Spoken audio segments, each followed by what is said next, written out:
Doctor Ambedkar पर लगे राजनीतिक दांव वाली खबर पर मैं कुछ देर में आता हूं, लेकिन उसके पहले आपकी याददाश्त के लिए एक बार फिर आज की लीड स्टोरी आपके सामने रख देता हूं, उसकी राय। और राय मेरी बहुत साफ है कि संसद में बहस के जरिए AFSPA अफ्स्पा कानून की समीक्षा हो। अगर आप मेरी इस राय से सहमत हैं तो मोबाइल नंबर 7823944001 पर मिस कॉल दें, और अगर असहमत हैं तो 7823944002 पर मिस कॉल दें। पूरे शो के दौरान ये नंबर आपके सामने स्क्रीन पर है, आपकी मिस कॉल का मुझे इंतजार है। कार्यक्रम के आखिर में नतीजे भी दिखाएंगे कि कितने लोग मेरी राय से सहमत हुए या नहीं हुए। आगे बढ़ते हैं। आज बाबा साहब आम्बेडकर का 65वां परिनिर्वाण दिवस है। इस मौके पर उनको ढेर सारी राजनीतिक तौर पर श्रद्धांजलि दी गई, तो विरासत पर अधिकार जताने की भी जमकर सियासी कोशिश हुई। और वजह बहुत साफ है कि अनुसूचित जातियों का एक बड़ा वोट बैंक है।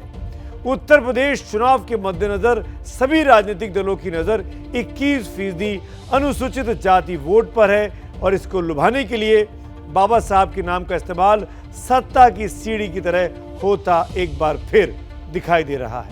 देखिए हमारी ये खास रिपोर्ट। दुनिया जिस रूप से मार्टिन लूथर किंग को देखती है, हम बाबा साहब आम्बेडकर को उससे जरा भी कम नहीं देख सकते। बाबा साहब भीमराव अंबेडकर के लिए ये प्रधानमंत्री नरेंद्र मोदी का संपूर्ण सम्मान है। उनके परिनिर्वाण दिवस पर पीएम मोदी उसी नीले रंग की शॉल को ओढ़े हुए थे जो डॉक्टर अंबेडकर की राजनीतिक क्रांति का प्रतीक रंग है।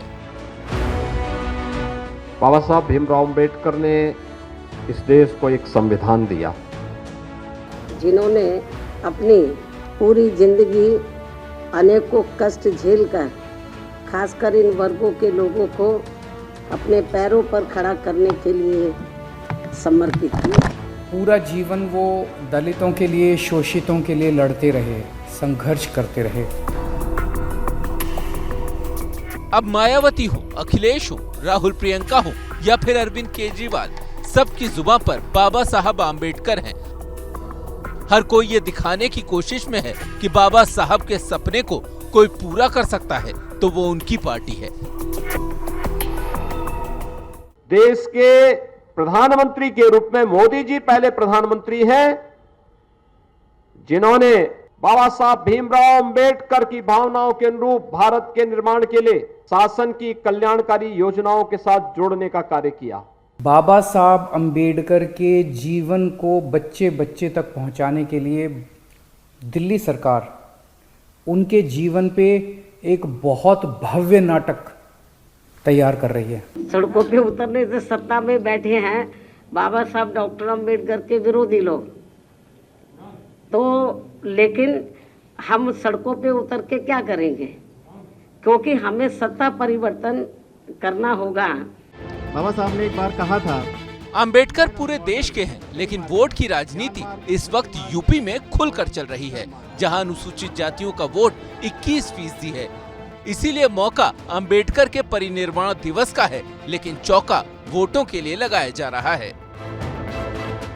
कुछ लोगों ने बाबा साहब भीमराव अंबेडकर के नाम पे राजनीति तो की, लेकिन बाबा साहब भीमराव अंबेडकर के नाम पर राजनीति करने वाले लोगों ने जब भी दलितों और गरीबों की बात होती थी, उन पर अत्याचार होते थे, मौन साध लेते थे, तब केवल और केवल भारतीय जनता पार्टी आंदोलन कर रही थी कि कुछ लोग व संगठन अपने थोड़े थोड़े निजी स्वार्थ की खातिर बाबा साहब की मूवमेंट को कमजोर करने में लगे रहते हैं। बीएसपी को अपने लोगों की भरपूर लगन, मेहनत व मिशनरी संघर्ष पर पूरा भरोसा है।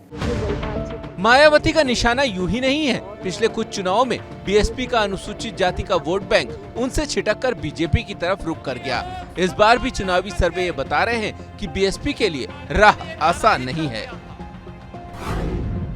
सी वोटर के 20 नवंबर को हुए सर्वे में बीएसपी को 15% वोट मिलते दिख रहे थे, तो 27 नवंबर को ये घटकर 14% हो गए। 4 दिसंबर को आए सर्वे में बीएसपी को 1% वोटों का और नुकसान होता दिख रहा है, और अगर आज चुनाव हो तो उसे 13% वोट मिलते दिख रहे हैं। तो क्या अखिलेश मायावती के टूटते वोटों के बीच अपने लिए उम्मीद देख रहे हैं, जो हर जिले में परिनिर्वाण दिवस मनाने की बात कर रहे हैं? लेकिन वंचितों की राजनीति पर नब्ज रखने वाले अब भी मायावती को ही मानते हैं खिलाड़ी नंबर 1। मुझे लगता है अभी भी मायावती उनकी जो उत्तराधिकार की राजनीति है उसकी बड़ी पुरोधा है, क्योंकि एक अम्बेडकरवादी चेतना से जुड़ी हुई जनता में उनका सर्व स्वीकार सबसे ज्यादा है। बात आजादी से पहले की हो या आजादी के बाद की, अनुसूचित जाति की बड़ी आबादी हाशिए पर रही है। जाति प्रथा के दायरे में बंधी व्यवस्था में ये समाज भले ही पिछड़ता रहा और किसी ने इनकी सुध ना ली हो, लेकिन चुनावी सियासत में बने हर समीकरण में इन्हें सिर आंखों पर बिठाया गया। सवाल ये कि क्या यही था बाबा साहब का सपना? हम सब जानते हैं कि उत्तर प्रदेश देश का सबसे बड़ा राज्य है और इस सबसे बड़े सूबे में हर 5वां शख्स अनुसूचित जाति से ताल्लुक रखता है।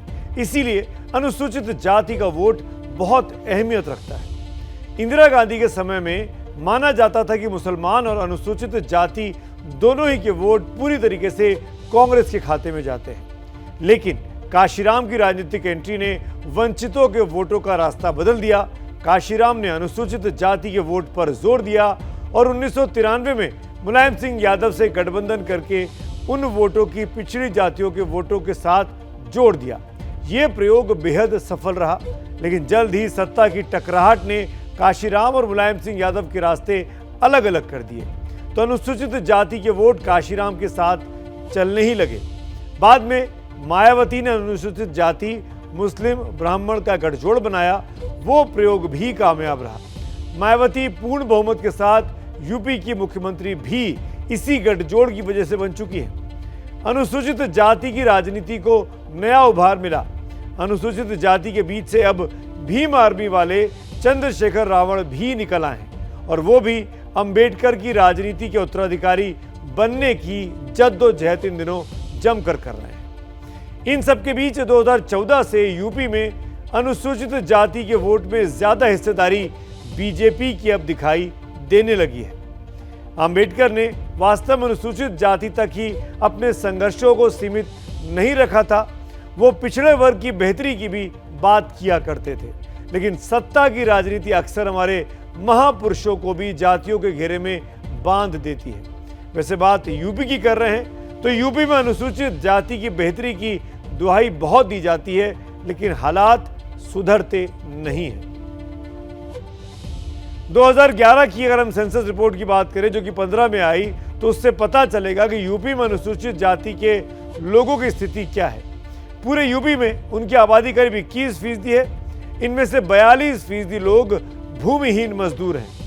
82% लोग ऐसे हैं जिनकी मासिक कमाई 5,000 रुपए से भी कम है। सरकारी नौकरियों में इनकी हिस्सेदारी सिर्फ 3% की है, जबकि प्राइवेट नौकरी में सिर्फ 2%। आप सोच सकते हैं कि अनुसूचित जाति की बेहतरी के लिए बातें चाहे जितनी बनाई जाएं, काम कम ही हुए हैं। बावजूद इसके देश के सबसे बड़े राज्य में इनके लिए आरक्षित सीटों का झुकाव जिधर जाता है उसकी सरकार बन जाती है। 2007 में विधानसभा की 89 आरक्षित सीटों में 61 सीटें बीएसपी को मिली, यानी 69% पर जीत मिली और सरकार मायावती की बनी। 2012 में 85 सीटों में समाजवादी पार्टी ने 58 सीटें जीत ली, यानी वो करीब 68% की बात रही और समाजवादी पार्टी चुनाव जीती और मुलायम सिंह यादव ने अपने बेटे अखिलेश यादव को मुख्यमंत्री बनवा दिया। 2017 में बीजेपी और उनके सहयोगियों ने 86 में से 70 सीटें जीत ली थी, यानी वो जीत करीब 88% की हुई। बीजेपी के योगी आदित्यनाथ तब मुख्यमंत्री बने थे।